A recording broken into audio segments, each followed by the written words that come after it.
నమస్కారం, సిసి న్యూస్కు స్వాగతం. నా పేరు రహీం. ముందుగా హెడ్లైన్స్.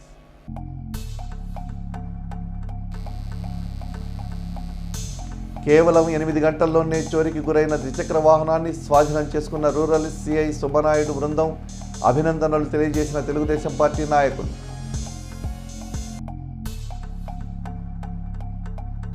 డంపింగ్ యార్డ్కు అంటుకున్న మంటలు ఆకుతాయిల పన లేక ఎవరైనా కావాలని చేశారనే కోణంలో దర్యాప్తు చేస్తున్న పోలీసులు.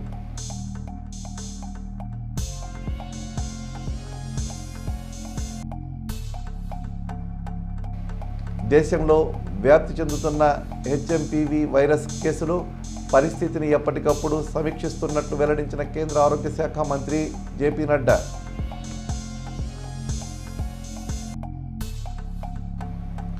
నూతన సంవత్సర క్యాలెండర్లు ఆవిష్కరించిన జనసేన పార్టీ యువ నాయకులు మండలనేని చరణ్ తేజ ప్రజలను చైతన్యం చేసేది పత్రికలే అని వ్యాఖ్య. ఎడ్లపాడు మండలం వంకాయలపాడు గ్రామ పార్టీ అధ్యక్షులు షేక్ బుడే కుమారుని రిసెప్షన్ వేడుక సోమవారం జరిగింది. ఈ వేడుకకు హాజరైన మాజీ మంత్రి, నియోజకవర్గ శాసనసభ్యులు ప్రత్తిపాటి పుల్లారావు ఆ నూతన వధువులను ఆశీర్వదించారు. ఈ వేడుకల్లో ప్రత్తిపాటి వెంట పలువురు పార్టీ నాయకులు ఉన్నారు. ఎడ్లపాడు గ్రామానికి చెందిన టీడీపీ సీనియర్ నాయకులు పోపూరు నాగేశ్వరరావు అనారోగ్య నిమిత్తం ఇంటి వద్దనే చికిత్స పొందుతున్నారు. ఈ విషయం పార్టీ శ్రేణుల ద్వారా తెలుసుకున్న మాజీ మంత్రి, చిలకలూరిపేట నియోజకవర్గ శాసనసభ్యులు ప్రత్తిపాటి పుల్లారావు వారింటికి వెళ్లి నాగేశ్వరరావును పరామర్శించారు. ప్రస్తుత ఆరోగ్య పరిస్థితిపై ఆరా తీశారు. ప్రత్తిపాటి వెంట పలువురు పార్టీ నాయకులు ఉన్నారు. ఒక నిబద్ధత, ఉద్యోగం పట్ల అంకిత భావం కలిగిన అధికారి తన పని తాను ఖచ్చితంగా నిర్వహిస్తే ఎలా ఉంటుందో చిలకలూరిపేట రూరల్ సిఐ సుబ్బనాయుడిని చూస్తే తెలుస్తుంది. పోలీస్ స్టేషన్ మెట్లెక్కిన ప్రతి ఒక్కరిని ధనిక, పేద అని తేడా లేకుండా సమానంగా చూస్తూ వారికి అండగా నిలుస్తున్నారు సిఐ సుబ్బనాయుడు. నియోజకవర్గంలో ఎల్లప్పుడూ శాంతి భద్రతలకు కృషి చేస్తూనే గంజాయి, పేకాట, చోరీలు వంటి సంఘ విద్రోహ చర్యలకు పాల్పడిన వారిని ఎప్పటికప్పుడు పట్టుకుంటూ అందరి ప్రశంసలు పొందుతున్నారు. అందులో భాగంగానే ఈ నెల 5వ తేదీ ఉదయం నాదెళ్ల మండలం గణపవరం గ్రామంలో కాటు రోసయ్య అనే వ్యక్తికి సంబంధించిన ద్విచక్ర వాహనం చోరీకి గురకాగా కేవలం 8 గంటల్లోనే బండిని స్వాధీనం చేసుకున్నారు. ఫిర్యాదు చేసింది కేవలం ఒక సాధారణమైన వ్యక్తి అయినా సరే వెంటనే నాదెండ్ల ఎడ్లపాడు పోలీసులను అలర్ట్ చేసి సిఐ సుబ్బనాయుడు, ఎస్ఐలు పుల్లారావు, బాలకృష్ణ ఆధ్వర్యంలో 2 బృందాలుగా ఏర్పడి ఎక్కడికక్కడ తనిఖీలు చేపట్టి కేవలం 8 గంటల్లోనే ఎడ్లపాడు గ్రామంలో ద్విచక్ర వాహనాన్ని స్వాధీనపరుచుకొని ఆ బాధితుడికి అప్పగించారు. ఈ సందర్భంగా మాజీ మంత్రి, స్థానిక శాసనసభ్యులు ప్రత్తిపాటి పుల్లారావు, ప్రధాన అనుచరుడు, పార్టీ సీనియర్ నాయకులు కంచెల శ్రీనివాసరావు, పార్టీ నాయకులు తెల్లంపల్లి అచ్చయ్య సిఐ సుబ్బనాయుడిని మర్యాదపూర్వకంగా కలిసి అభినందనలు తెలియజేశారు. నిస్వార్థంతో విధులు నిర్వహిస్తూ పేద ప్రజలకు అండగా ఉంటున్న వైనాన్ని వారు కొనియాడారు.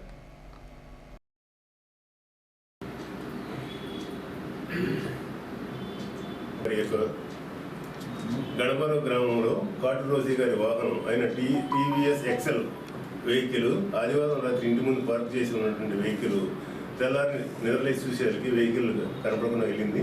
ఉదయం 10 గంటలప్పుడు స్టేషన్కి వెళ్ళి కంప్లైంట్ చేయడం జరిగింది నాదెళ్ల స్టేషన్లో.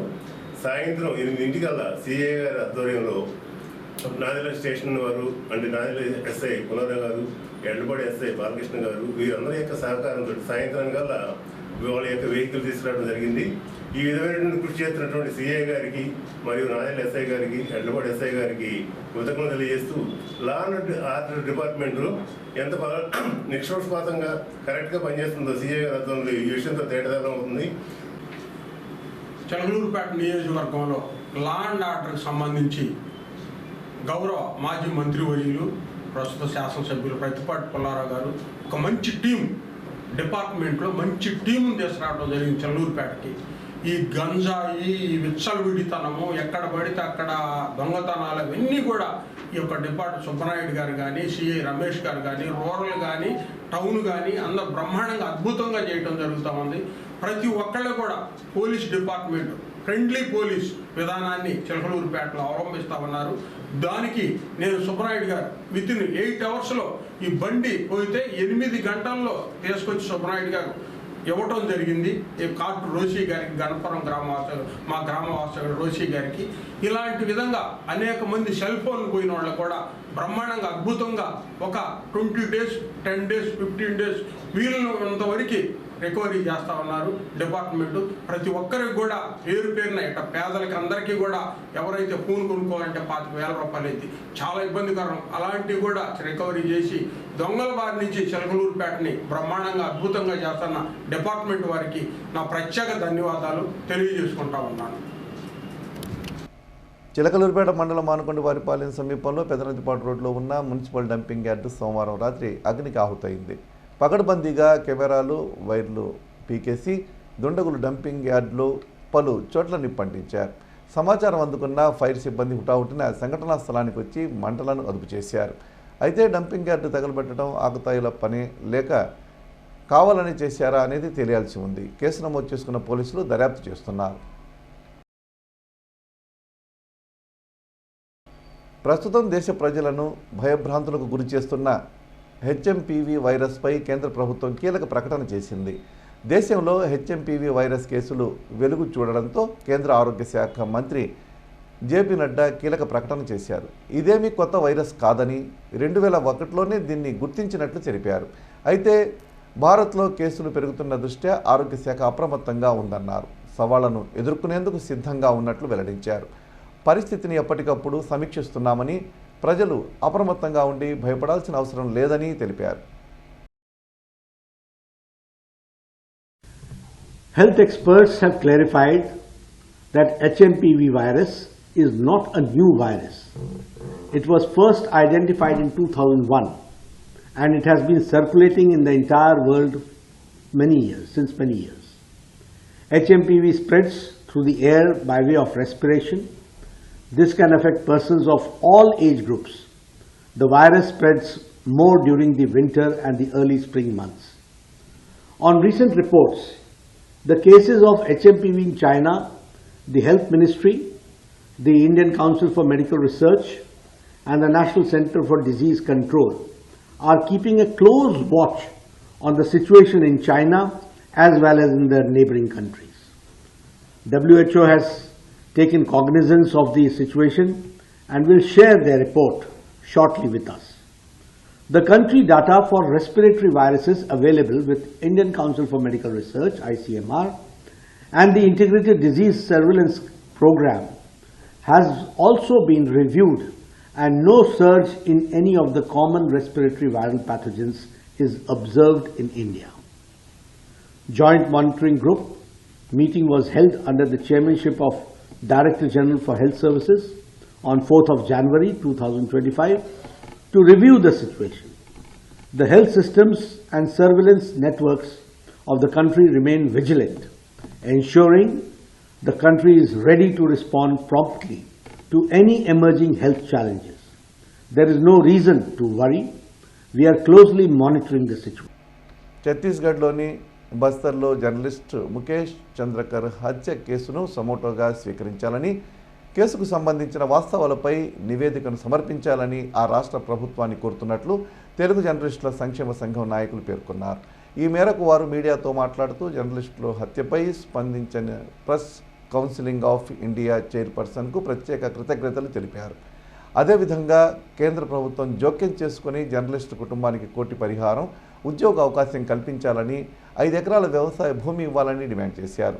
కేంద్ర ప్రభుత్వం పాత్రికేయులకు రక్షణ చట్టం కల్పించాలని కోరారు. సమావేశంలో బి శ్రీనునాయక్, శ్రీనివాసరావు, కొండ్రముట్ల నాగేశ్వరరావు, పుట్టా వెంకట బుల్లోడు, తిర్లపాటి వెంకట గణేష్, పత్తిపాటి చిన్న, సలికినేని నాగరాజు తదితరులు ఉన్నారు.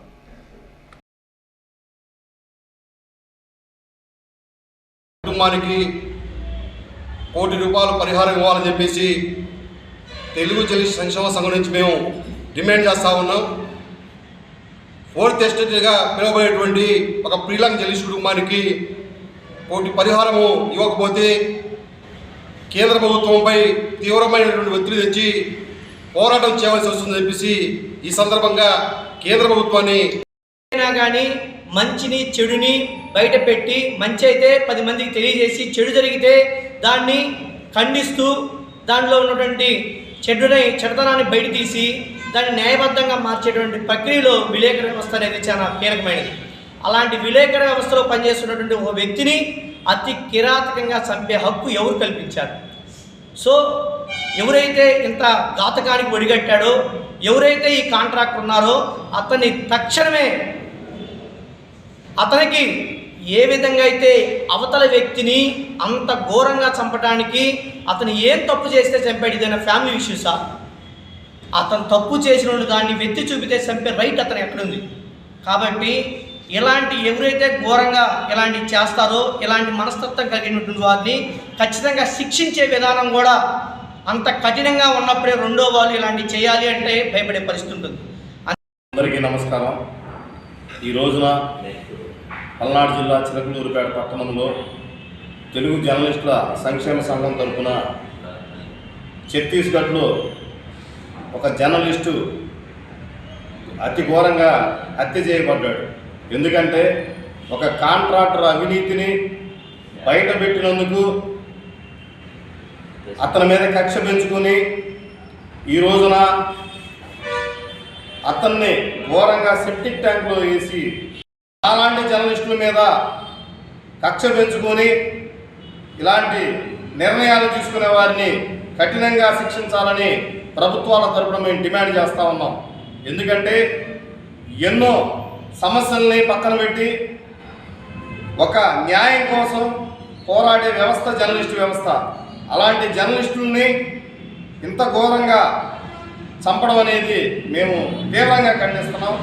ఆ కుటుంబానికి తగు న్యాయం చేయాలని కేంద్ర ప్రభుత్వాన్ని, రాష్ట్ర ప్రభుత్వాన్ని ఈ సందర్భంగా తెలియజేస్తూ రాబోయే రోజుల్లో ఏదైతే ఆంధ్రప్రదేశ్ ప్రభుత్వం తీసుకునే జర్నలిస్టులకి సంబంధించిన నిర్ణయాల్లో జర్నలిస్టులకు కూడా రక్షణ కల్పించే విధంగా ఈ ప్రభుత్వాలు చేయాలని చెప్పి. అందరికీ నమస్కారం. ఈరోజు తెలుగు జర్నలిస్టుల సంక్షేమ సంఘం పల్నాడు జిల్లా చిలకలూరుపేట నుంచి ఛత్తీస్గఢ్లో జరిగినటువంటి జర్నలిస్టుపై హత్య, అతని ఏ విధంగా అవమానకరంగా అతన్ని హతమార్చి సెప్టిక్ ట్యాంక్లో వేయడం అనేది చాలా దారుణమైన పరిణామం. మరి ముఖ్యంగా జర్నలిస్టులు అనేవాళ్ళు తన ఫ్యామిలీని కూడా వదిలేసి సమాజంలో ఉన్నటువంటి సమస్యలను ప్రభుత్వ దృష్టికి తీసుకుపోయి ఆ సమస్యలు త్వరితగతిగా తీరే విధంగా ప్రభుత్వాలపై ఒత్తిడి తీసుకొచ్చేటువంటి ఒక జర్నలిస్టు తన ఫ్యామిలీకి కూడా అంత ఇంపార్టెంట్ ఇవ్వకుండా సమాజంలో ఉన్నటువంటి చెడుని, అవినీతి పరులని బయటికి లాగి ప్రభుత్వం ముందు నిలబెట్టడం కోసం నిరంతరం కృషి చేసేటువంటి ఒక జర్నలిస్టుని ఆ విధంగా ఒక కాంట్రాక్టరు అతని అవినీతి భాగవతాలు బయటపెట్టాడనే ఉద్దేశంతో దారుణంగా అతన్ని చంపి అతని బాడీని సెప్టిక్ ట్యాంక్లో పడేయడం అనేది యావత్ భారతదేశంలో ఉన్నటువంటి ప్రతి ఒక్క జర్నలిస్ట్కి కూడా ఇది అవమానకరమైన విషయం, మరి అత్యంత బాధాకరమైన విషయం. ఈ విషయం ఛత్తీస్గఢ్లో ముఖేష్ అనే జర్నలిస్టుపై ఒక కాంట్రాక్టర్ అతి దారుణంగా చంపి ఆ గుండెను బయటకు తీసి ఆ డ్రైనేజీలో పడేయటం చాలా బాధాకరం. ఇది ఇట్లా జరగటం తెలుగు జర్నలిస్టులు యూనియన్ తరపున చాలా ఖండిస్తున్నాం. అంటే మీరు చేసే తప్పుల్ని మేము ఇట్లా వీడియో పరంగా, పేపర్ పరంగా వేస్తే మీరు ఇట్లా చేస్తారా? మీరు వాళ్ళకంటూ ఒక కుటుంబం ఉంటుంది, వాళ్ళకంటూ ఒక పిల్లలు ఉంటారు, వాళ్ళకంటూ ఎంతో బాధ్యతలు ఉంటాయి. ఇట్లా చేయటం అనేది చాలా దారుణంగా ఉంది. దీనికి ప్రభుత్వం వాళ్ళకి ఇలా చేసిన వాళ్ళకి శిక్ష పడేలా కోరుతున్నాము. వాళ్ళకి కుటుంబానికి నష్టపరిహారం ఇవ్వాలి, వాళ్ళ పిల్లలను ఆదుకోవాలని తెలుగు జర్నలిస్టులు యూనియన్ తరఫున కోరుకుంటున్నాం. ప్రజా సమస్యల ఫిర్యాదుల పరిష్కార వేదికకు వచ్చే ప్రతి ఫిర్యాదు పరిష్కారం కావాలని పల్నాడు జిల్లా కలెక్టర్ పి. అరుణ్ బాబు అధికారులను ఆదేశించారు. సోమవారం కలెక్టర్ కార్యాలయంలో నిర్వహించిన పీజీఆర్ఎస్కు అధ్యక్షత వహించారు. జిల్లా నలుమూలల నుంచి వచ్చిన ప్రజల నుంచి 64 వినతులు స్వీకరించారు. ఈ సందర్భంగా కలెక్టర్ మాట్లాడుతూ సమస్యల పరిష్కారం అయితేనే నమ్మకంతో జిల్లా నలుమూలల నుంచి అర్జీదారులు ఇక్కడికి వస్తున్నారన్నారు. వారి సమస్యలను సావధానంగా విని సత్వర పరిష్కారానికి చర్యలు తీసుకోవాలని కలెక్టర్ అధికారులను ఆదేశించారు. సమస్యకు నాణ్యమైన పరిష్కారం చూపాలని, అర్జీదారు కూడా సంతృప్తి చెందాలని సూచించారు. ఇందుకు అన్ని శాఖల అధికారులు సమన్వయంతో పనిచేయాలని ఆయన ఆదేశించారు. కార్యక్రమంలో జాయింట్ కలెక్టర్ సూరజ్ గనోరే, జిల్లా రెవెన్యూ అధికారి ఏ మురళి, జిల్లా అధికారులు పాల్గొన్నారు. ఆంధ్రప్రదేశ్లోని ప్రతి ఒక్క కాంపౌండర్ మరియు నర్సుల సంక్షేమం కోసం కృషి చేస్తామని ఏపీ ప్రైవేట్ కాంపౌండర్స్ నర్సుల అసోసియేషన్ రాష్ట్ర అధ్యక్షులు కొండముట్ల నాగేశ్వరరావు తెలిపారు. చిలకలూరిపేట మున్సిపల్ ఆఫీసు ఎదురు రాష్ట్ర కార్యాలయాన్ని ప్రారంభించిన సందర్భంగా ఆయన మాట్లాడుతూ ఏపీలోని నర్సులు, కాంపౌండర్స్ అనేక సమస్యలతో ఇబ్బంది పడుతున్నట్లు తెలిపారు. కరోనా సమయంలో పేషెంట్లకు చికిత్స అందిస్తూ ఎంతోమంది ప్రాణాలు కోల్పోయారని ఆవేదన వ్యక్తం చేశారు. అటువంటి కాంపౌండర్స్, నర్సులకు రాష్ట్ర ప్రభుత్వం భరోసా కల్పించాలని కోరారు. కార్యక్రమంలో రాష్ట్ర గౌరవ అధ్యక్షులు హనుమంతరావు, రాష్ట్ర ప్రధాన కార్యదర్శి ఒంగోలు లక్ష్మణాచారి, కోశాధికారి అనపర్తి వెంకట్, టీఎన్టీయూసీ రాష్ట్ర ఉపాధ్యక్షులు కంచెల శ్రీనివాసరావు, ఆంధ్రప్రదేశ్ రాష్ట్ర BC working president Maddula Venkata Kotaiah పాల్గొన్నారు.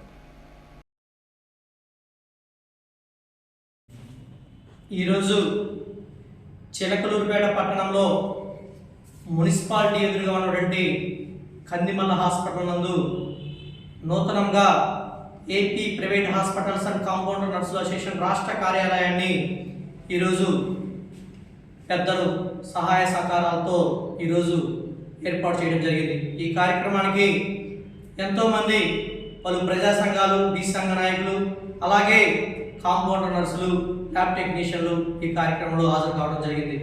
అయితే ఈ అసోసియేషన్ యొక్క ముఖ్య ఉద్దేశం ఏంటంటే ఈ రాష్ట్రంలో కరోనా లాంటి విపత్తు సమయంలో కూడా కాంపౌండర్ నర్సులు ఎంతో కష్టపడి కుటుంబానికి దూరంగా ఉండి కూడా సేవ చేసిన పరిస్థితి మీ అందరూ కూడా చూశారు.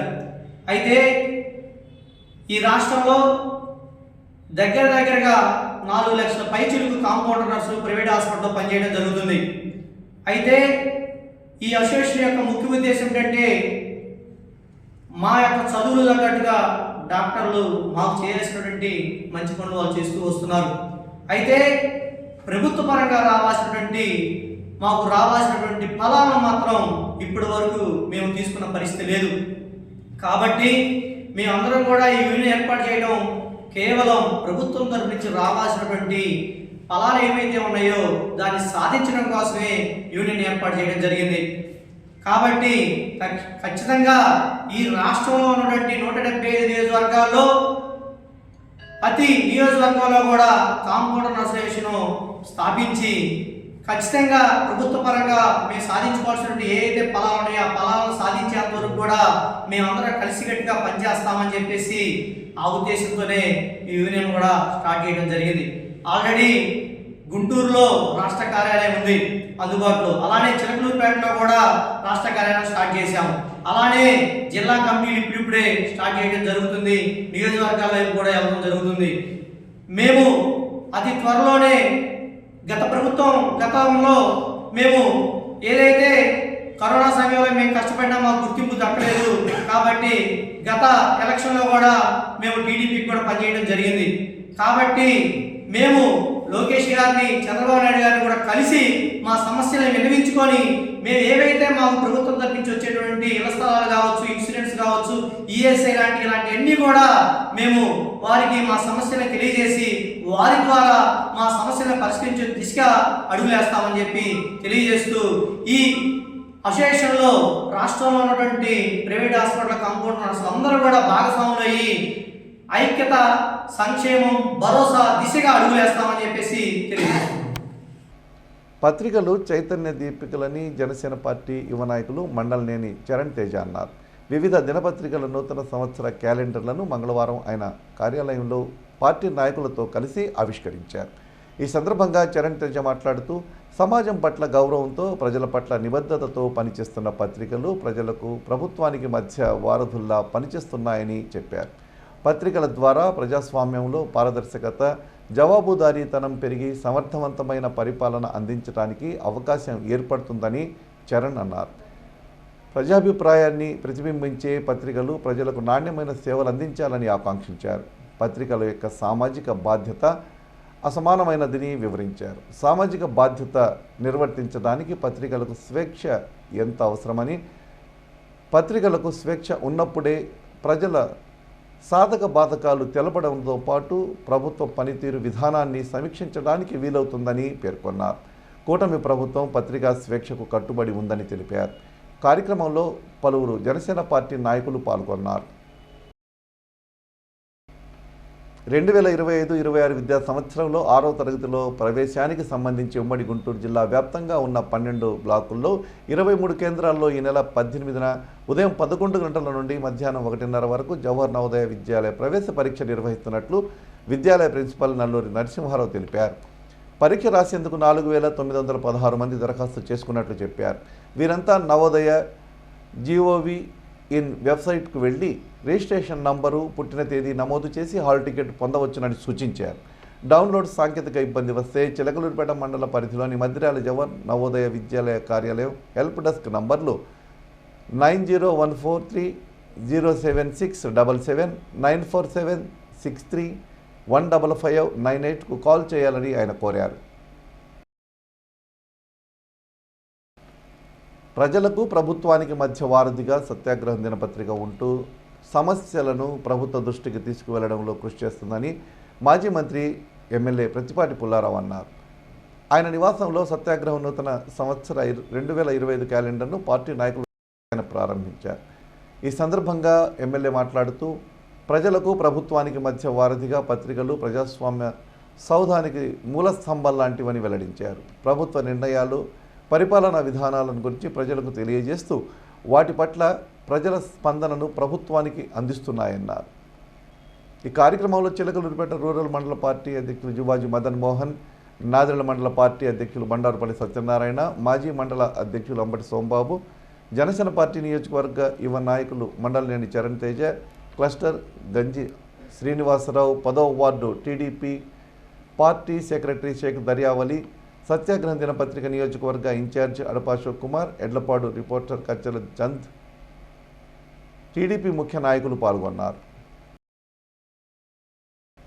విశాఖలో నేడు జరగనున్న ప్రధాని నరేంద్ర మోదీ బహిరంగ సభ, రోడ్ షో నిర్వహణ ఏర్పాట్లను మంగళవారం మాజీ మంత్రి ప్రత్తిపాటి పుల్లారావు కూటమి నాయకులతో కలిసి పరిశీలించారు. ఆంధ్ర యూనివర్సిటీ ఇంజనీరింగ్ కళాశాల మైదానంలో బుధవారం సాయంత్రం ప్రధాని బహిరంగ సభ జరగనుంది.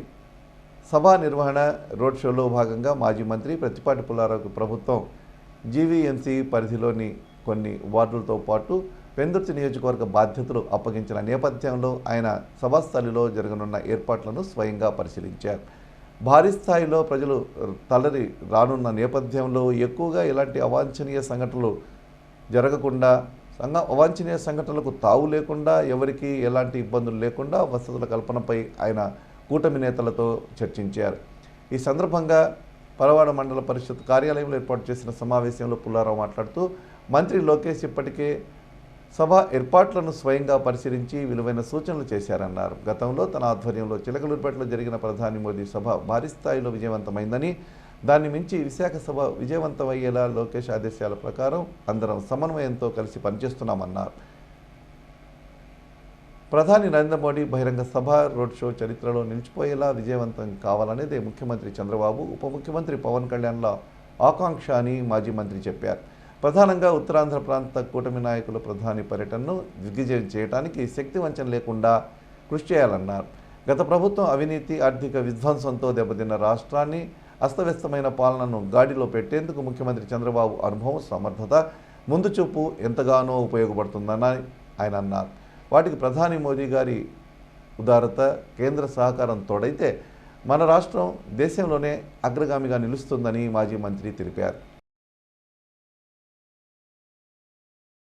ప్రతిష్టాత్మకమైనటువంటి మీటింగ్. జనరల్ గా అధికారంలో ఉన్నప్పుడు అబ్జర్వర్లు ఎప్పుడు రారు, అధికారులు ఆర్గనైజ్ చేసేవాడు. ఇది ప్రతిష్టాత్మకంగా తీసుకున్నారు, ఒక చరిత్ర సృష్టించేటువంటి మీటింగ్ కాబట్టి మాలాంటి వాళ్ళందరినీ కూడా 16 నియోజకవర్గానికి 16 మంది సీనియర్ లీడర్స్ పంపించడం జరిగింది.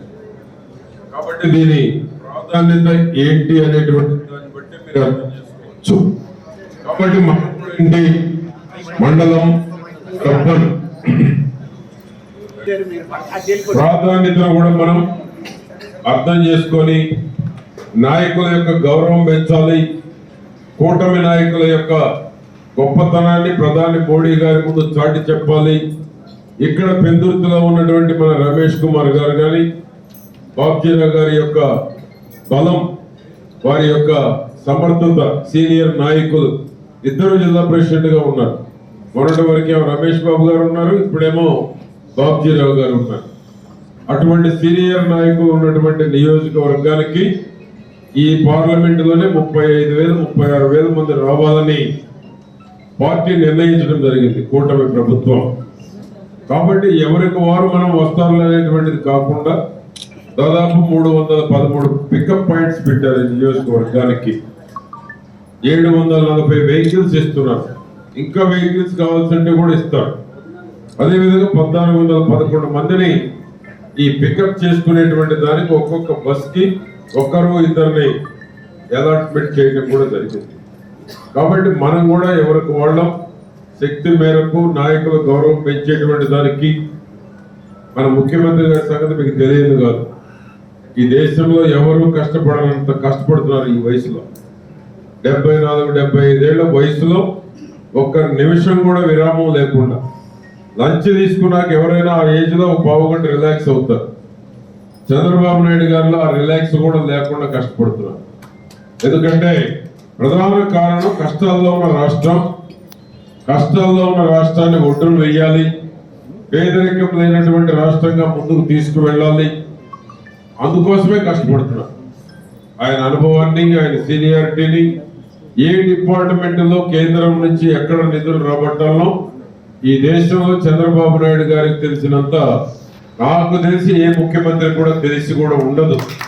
అటువంటి అనుభవం ఉంది. ప్రతి క్షణం ఎట్లా నిధులు ట్రాప్ చేయాలి, ఏ వర్గానికి, ఏ కులానికి, ఏ మతానికి ఏ విధంగా సహాయపడుతుంది అనేటువంటి ఆలోచన ప్రతి క్షణం ఆలోచించేటువంటి ముఖ్యమంత్రి. వారికి తోడు పవన్ కళ్యాణ్ గారు పదే చెప్తున్నారు. పవన్ కళ్యాణ్ గారు కూడా ఈ రాష్ట్రానికి చంద్రబాబు నాయుడు గారు అనుభవం, ఆయన సూచనలు, సలహాలు అవసరం. కాబట్టి ఈ రాష్ట్రం బాగుపడాలంటే చంద్రబాబు గారు 10 ఏళ్ళు ఉండాలని పదే పవన్ కళ్యాణ్ గారు చెప్తున్నది కూడా మీకు గుర్తు చేస్తూ ఉన్నారు. కాబట్టి ఏంటి, కూటమి బాగా ఉంటే ఓర్చుకోలేని వాళ్ళు చాలా మంది ఉంటారు. కూటమి బాగా ఉంది, పవన్ కళ్యాణ్ గారు అంటే మాట్లాడితే ఓర్చుకోలేని వాళ్ళు కూడా చాలా మంది ఉన్నారు. కాబట్టి ఇవన్నిటిని మనం అధిగమించేటువంటి సీనియారిటీ మన నాయకుడు చంద్రబాబు నాయుడు గారు. కాబట్టి ఎవరు ఎన్ని రకాల కలహాలు సృష్టించాలని ప్రయత్నం చేసినా కూటమి ప్రభుత్వం పవన్ కళ్యాణ్ గారు చెప్పినట్టు 10 ఏళ్ళు ఈ రాష్ట్రంలో చంద్రబాబు గారు ముఖ్యమంత్రిగా ఉంటే మనకున్న కష్టాలు తొలగిపోవడానికి కానీ, ఉద్యోగాలు ఏదైతే చంద్రబాబు గారు, లోకేష్ బాబు గారు చెప్పారో ప్రతి ఒక్కరికి ఉద్యోగం, ప్రతి ఇంటి నుంచి ఒక పారిశ్రామికవేత్తని, అంటే ఒక విజను, ఒక లక్ష్యమో లేకపోతే ఏది కూడా ముందుకు పోవు. కొంతమంది అనుకుంటారు ఇంటికి ఒక పారిశ్రామికవేత్త ఎంత, కానీ ఆ విజన్ ఉండాలి, ఆ లక్ష్యం ఉంటేనే ఆలోచన వచ్చేటువంటి అవకాశం ఉంది. ఈరోజు సెంట్రల్ గవర్నమెంట్ స్కీమ్స్ 12 రకాల స్కీమ్స్ ఉన్నాయి. 12 రకాల స్కీమ్స్ లో ఎక్కడ మనం మ్యాచ్ అయినా కూడా ఇంటికి ఒక పారిశ్రామికవేత్త రావడం పెద్ద కష్టం కాదు. ఏదో ఒక చిన్న ఇండస్ట్రీ పెట్టుకున్నా ఈరోజు బ్రహ్మాండమైనటువంటి పథకాలు ఈనాడు కేంద్ర ప్రభుత్వంలో ఉన్నాయి. వాటిని మనం సద్వినియోగం చేసుకుంటే చంద్రబాబు నాయుడు గారు చెప్పినటువంటి గోల్ రీచ్ అవడానికి పెద్ద కష్టమేం కాదు. ఆ విధంగా ఒక మంచి ఆలోచన చేసే ముఖ్యమంత్రి ఉన్నాడు, భవిష్యత్తుని ముందుకు తీసుకువెళ్ళేటువంటి ముఖ్యమంత్రి ఉన్నాడు. ఏ ముఖ్యమంత్రికి లేనటువంటి విజన్ చంద్రబాబు నాయుడు గారికి ఉంది. దానికి పవన్ కళ్యాణ్ గారు ఈరోజు పూర్తి సహకారం ఉంది. వారిద్దరు చేసిన విషయం ఇంతటితో సమాప్తం. తిరిగి మరో బులెటిన్లో మళ్ళీ కలుద్దాం. తరకు సెలవు. నమస్కారం.